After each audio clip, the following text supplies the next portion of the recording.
I surrender to the Almighty my mind, speech, and body. Vanakkam. We are reading the book called Thirukkural, written by Thiruvalluvar. This is one of the important books left behind by our Tamil ancestors, and it carries useful information for our life which our ancestors wanted to pass on to the future generations. We are following the commentaries given by a scholar called Parimal Alagar.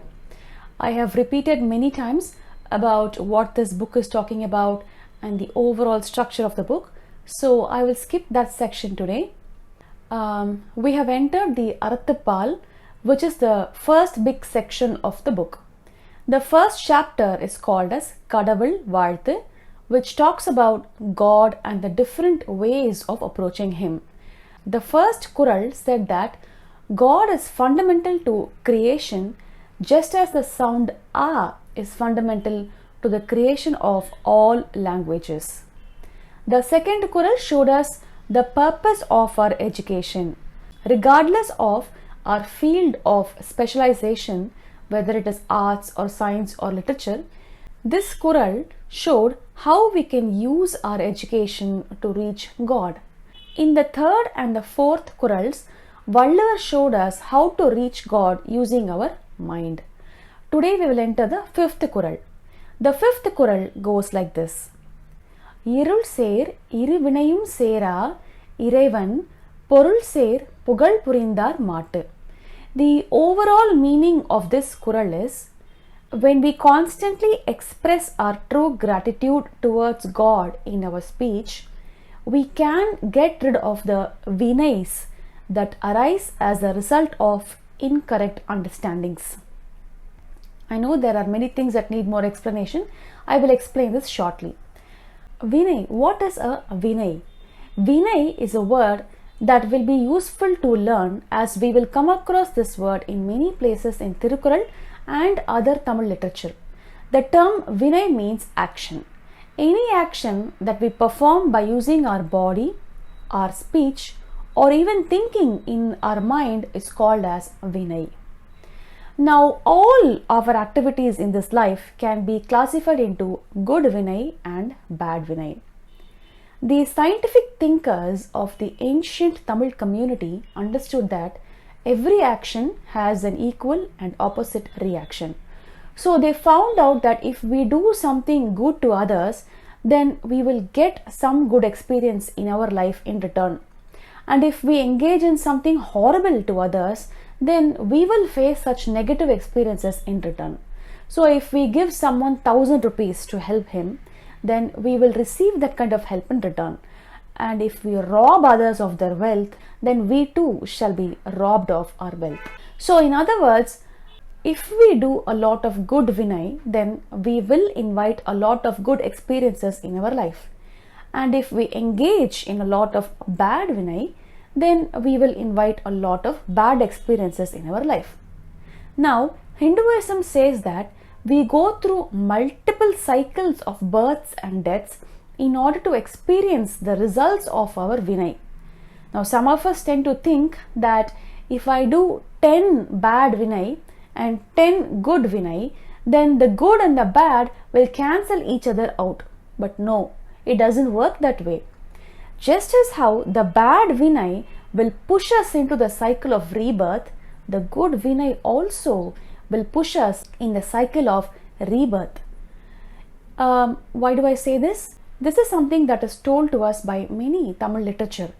For instance, in the poetic work called Thiruvasagam in Shiva Puranam, the author says, Aram Pavam ennum perungayitral katti. It means we are tied to the cyclical nature of life by our good vinai and bad vinai. So just as how the bad vinai will make us take a new birth, the good vinai will also make us to take a new birth. So if we want to increase the good experiences in this life and subsequent lives, then it makes sense to engage in good vinai now. That's pretty easy to understand, right?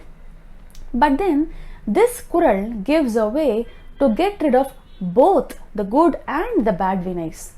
Now that immediately raises so many questions. Why would anyone want to get rid of the good vinai-s? Shouldn't that be encouraged? The reason we are calling it good is because it brings us good experiences, isn't it? Then should we get rid of that too? What does it even mean? And what does God have to do with all of this? I will explain that now. Hinduism says that in order to experience the never-ending bliss, we need to break from the cycle of the birth and death. And that is what we call as vida or moksha or mukti. That is, we reach a stage where we don't take any new births. If we want to continue with our cycle of rebirths, then the good vinai-s will definitely elevate our lives and give us better and better life each time. Valluvar will talk about that soon.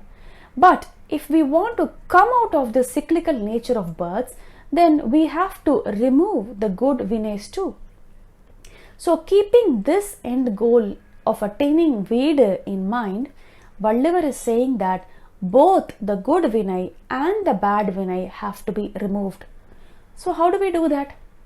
First, we have to understand this vinai. What makes us to perform any vinai? Valluvar is saying that all the actions that we perform and the decisions that we take in our life are based on some understandings that we carry about our life. After experiencing life on this earth, we have formed some understandings about the various aspects of life, like money, about relationships, and about how to react to situations, what is the right way, what is the wrong way, and so on. And some of these understandings we are constantly modifying as we gain new experiences in life. And these understandings are what makes us to do the vinai. When we have the correct understandings about the things in life, there is no problem. But when we hold on to wrong understandings, then we enter into difficult situations in life. The incorrect understandings are called as Mayakkam in Tamil. For example, 1 plus 1 is 2. But if we are of the understanding that 1 plus 1 is 3, then we are in incorrect understanding or Mayakkam. That is, we understand something that is false as true, and this is called as Mayakkam. Mayakkam is just like darkness. When we enter a pitch dark room, we don't see anything, right? We cannot differentiate one object from the other. Sometimes we don't even see the objects in front of us. We just blank.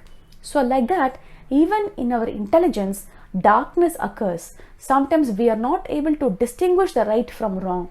We don't know what is good or bad. We don't have a clear answer. We lack the right understanding. So this is called as the darkness in the intelligence. And that kind of darkness in our intelligence is called as Mayakkam. So Mayakkam causes us to form incorrect understandings about life, and therefore we enter into difficult situations. Now this darkness is more prominent in two specific situations. When we go through two particular disturbances of the mind. The first one is lust. This is also called as kamam in Tamil, and the other one is anger, and that is also called as kobam in Tamil. So when we enter the lust and the anger, they are very powerful disturbances of the mind, and oftentimes we don't know what we are doing. We perform many actions without being aware of what we are actually doing. And we experience this in our lives, don't we? Many times we get so angry and we do something rash and horrible in that rage, and later on, when we calm down, we regret our actions. We begin to think, why did I do that? I needn't have been so rash. So when we are in the peak of anger, we are in complete darkness. Lust is also like that. We don't think clearly. We tend to lose our awareness in lust and anger because of the darkness in our intelligence.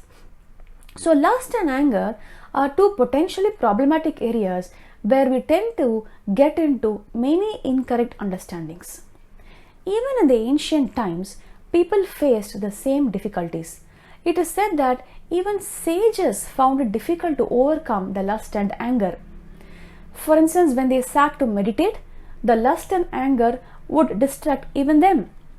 And with their meditative practices, they would slowly bring the two disturbances under their control, and many sages seem to have successfully gone beyond the lust and anger. In Kambaramayanam, which is an epic written by the poet Kambar, there is one scene that talks about this. There was a powerful sage called Vishwamitra. One day, he wanted to perform a prayer ritual in the forest by creating a fire and chanting and offering things to the gods. But whenever he started the ritual, two demon brothers or Rakshasas called Subahu and Marisan, they kept troubling the sage and disrupting the prayer ritual.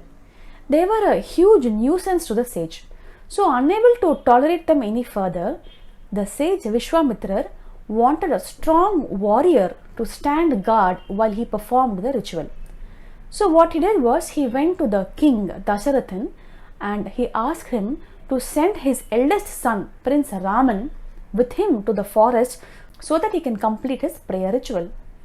So, in this scene, the poet Kambar writes in Tamil, Tharuvanatthul yam iyatrum tava velvikku idayurai. The sage Vishwamitra is saying to the king, I am trying to do a ritual in the forest and these two demons are disturbing me, just as the author Kambar is trying to use a comparison, a simile, to show us how he was being disturbed. He says, Tavam seivorgal veruvara chendru adai kama veguli ena. He is saying that just as how lust and anger, that is kamam and kobam, would disrupt one's meditation, these two demons are causing me trouble. So the author Kambar is writing these lines as if it was common knowledge that lust and anger were the disturbances of the mind that even sages were trying to overcome. There is another Sangam literature called as Thirumurugatrupadai by Nakirar, and in that poem the author describes a scene where a group of people are going to worship the god Murugan, and among the crowd of people that are going, there were some very powerful sages. So to describe the nature of the powerful sages, the poet says, Kamamodu kadinjinam kadinda kachiyar. The poet is saying that there were some sages who went beyond the lust and anger. So from these poems, what we are trying to understand here is lust and anger have always been challenging disturbances of the mind, even for powerful sages. So it is quite natural for us humans to get stuck in these two disturbances of the mind. But it is also possible to form the right understanding and go beyond the lust and anger. And there are some powerful sages who went beyond the lust and anger. That means they knew how to get these two under their will. So now coming back to the Kural. This Kural is saying that we can get out of both our vinai-s if we learn to have a true appreciation for God in our speech. How can a true appreciation of God remove the incorrect understandings in the mind? More importantly, how to truly appreciate God only when someone has truly changed our lives for the better can we truly appreciate their presence, isn't it? So how to feel God's presence in our lives? One possible way is to attribute all our good and bad vinai-s to the higher power. So, for instance, if something good happens to us, we learn to say, thank you God, you gave me such a wonderful experience and I thank you for that. And when we face a difficult experience, we learn to say, God, you are making me go through this bad experience, so I probably have some incorrect understanding somewhere inside me. Show me what I have understood wrong and help me to change it. And they say that we will be shown the right understanding. So this kind of engaging with God will help us to slowly get rid of the incorrect understandings and we will enter into the right understandings in the mind. And over time, we will begin to see God in all of our actions, the good and the bad, and we will begin to truly appreciate His presence in our lives. It is possible that we will start to feel a deep gratitude towards God. And Valluvar says that if we express that genuine gratitude in our speech repeatedly, then it is possible to come out of the darkness completely and we will break the cycle of rebirths. When I think about it, it does seem like a workable method. I personally feel that this kind of surrender, where I attribute all my actions to God, releases my tight grip on the life and I begin to relax. There is lesser hatred, doubt, and guilt on myself. It's something like I am not the doer, He is the doer, and I'm only an observer of this life. Whenever there is a difficult situation, I understand that there is some incorrect understanding and I ask for guidance, and the answers are shown in some way that I can understand. So I feel that navigating life becomes a little easier from this observer's standpoint. You can also try to see if this method works. Now, Parimanagar adds that our expression of gratitude has to be true and honest. To cultivate that, I suppose we could start small. We can begin to see the small improvements in our life and attribute those positive changes to the higher power.